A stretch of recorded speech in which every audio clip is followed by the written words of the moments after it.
Hello and welcome to the program. This is Vivica Williams and you're watching Head to Head.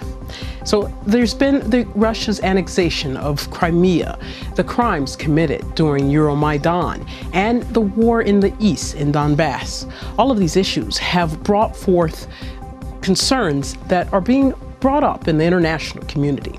And to speak with us today about this is Anton Korynevych. He is an associate professor from Kyiv National Taras Shevchenko University. Thank you very much for being with us today. Thank you, Viveka. So I want to talk about these particular 3 points that we were discussing earlier before we started our interview, and what's going on with the International Criminal Court.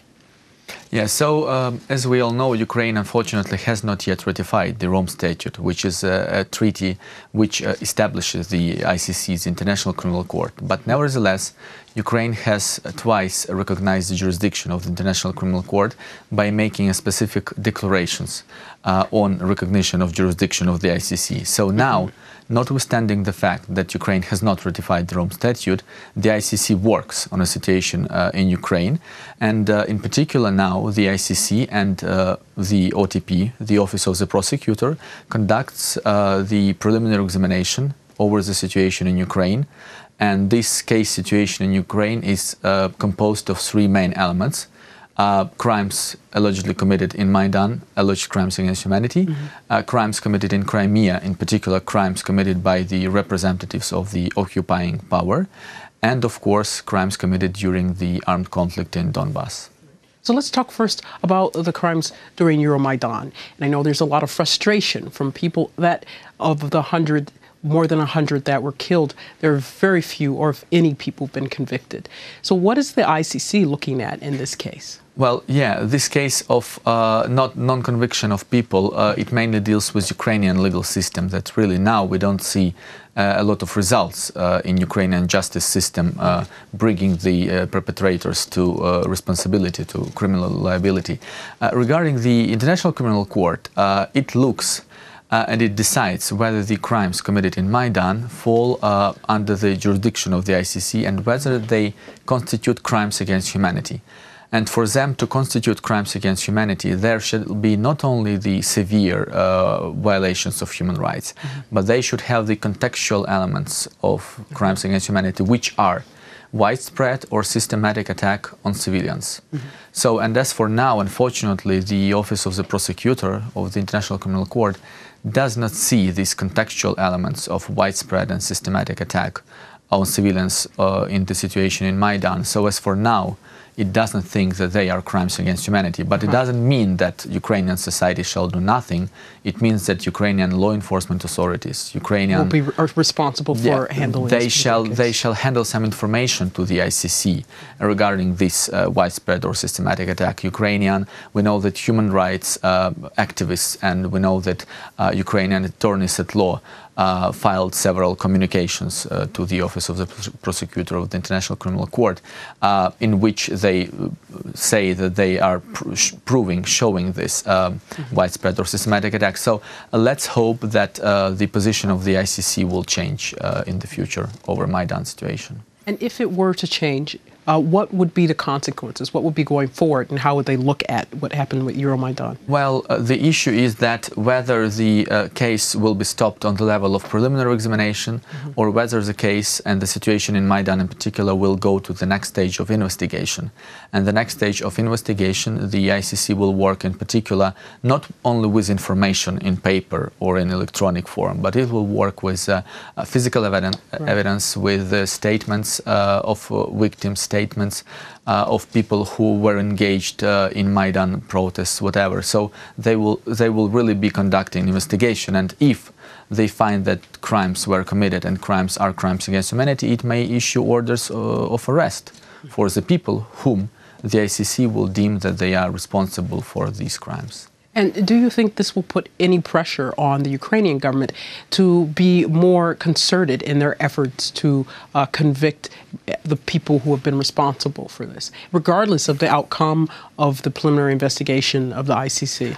Well, Ukraine has the obligation to investigate and to prosecute all the crimes committed in the territory and under the jurisdiction of Ukraine. So I would say that notwithstanding the result in the ICC, Ukrainian authorities shall conduct investigation and shall prosecute and shall bring to responsibility.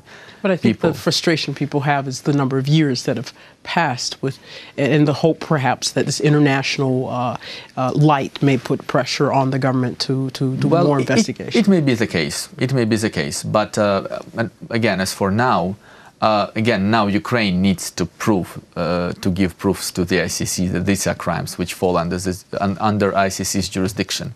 So it's a task for Ukraine more than that the ICC can help Ukraine to move faster in this issue. Okay, well, then let's take a look now at the war in Donbass. And since this is an ongoing conflict, this must be a much more difficult situation for the ICC to look at. Of course, it's a more difficult situation, and moreover, when we talked about Maidan, the jurisdiction of the ICC is limited with time frames since 21st of November 2013 and 22nd of February 2014. So the time frames are set, they are concrete. And when we talk about about Donbass, of course, you're absolutely right. This is the ongoing conflict, and we don't have the specific time frames.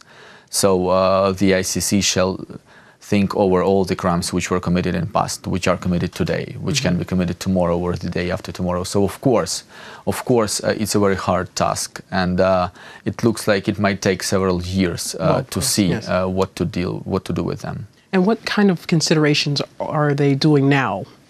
They are deciding what is the nature of the conflict in Donbass, and they are deciding what may be the alleged crimes which are committed in Donbass. And among these alleged crimes are killing, sexual violence, gender-oriented violence, torture, ill treatment, destruction of civilian objects. So quite a lot of violations of human rights which may fall under the category of either war crimes or crimes against humanity. And do they also decide the parties involved? Yes, they are doing this now. So this is something. And is Russia a party of the ICC? No, of course. Of course not. No. Russia has not ratified the Rome Statute and will not do this in the future. This is the official position of the Russian Federation. And I think the U.S., unfortunately, also is not a member of the ICC. Exactly. So then the rulings of the ICC are somewhat limited in some ways. I mean, well, it may be partial true because, the rulings of the ICC are limited to the countries, to the states which have ratified the Rome Statute. So the Russian Federation doesn't have a strict obligation to fulfill the order of arrest, let's say. But it means that, for instance, a Russian citizen cannot go to Britain, to France, to Germany, to Sweden, because wherever he crosses the border, so he will be arrested and sent to The Hague. So it doesn't mean that this mechanism doesn't work, but of course... Within that country, if that was the case. Yeah. And so what other kind of issues are they looking at when it comes to the war in Donbass? Are they also looking at people who have been taken from the Ukrainian territory, abducted and sent to Russia as part of this? Well, maybe, but this is not their focus. They are looking at actually the armed conflict and specifically how this conflict is waged.